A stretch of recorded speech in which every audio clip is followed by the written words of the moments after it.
জয়গুরু। সর্বসাধুর চরণে ভক্তি।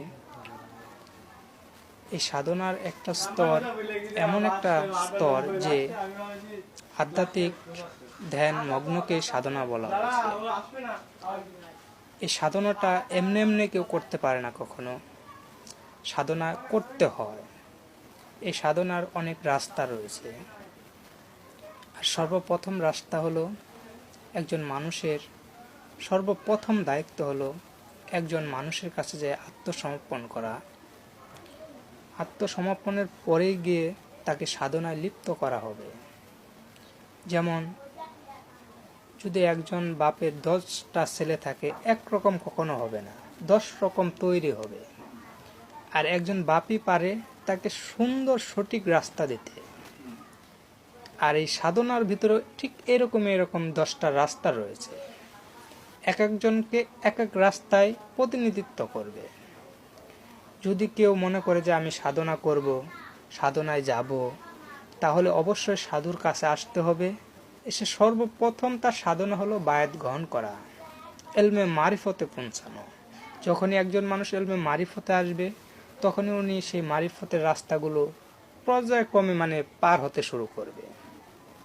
যেমন সাধনা কি, এটা তো মানুষের ধারণা থাকে। সাধনা বলতে নিজেকে শুদ্ধ করাটাই সাধনা।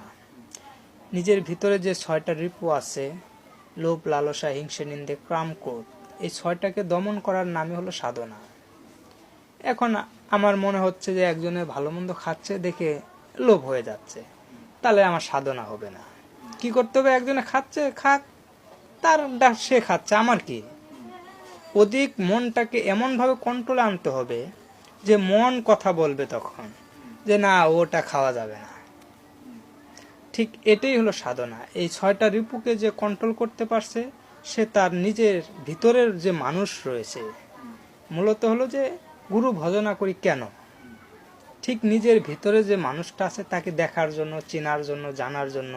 ঠিক আমি রবিউল, ঠিক আমারই মতো একজন ডুপ্লিকেট রবিউল আছে, সেটাই কথা বলছে, আমি কথা বলছি না, কথা বলছে আমার ফ্রেন্ড। মুখ নড়ছে তাই আপনি মনে করছেন যে আমার মুখে কথা বলছে, কিন্তু আমার মুখে কথা বলছে না। সে ভিতর থেকে কথা বলছে বলেই আমি বলতে পারছি কথা। ঠিক সে মানুষটাকে আমাকে চিনতে হবে, জানতে হবে, দেখতে হবে। আর দেখার মাধ্যমে হলো সাধনা। আর সাধনা ছাড়া কেউ কাউকে দেখতে পারেনি।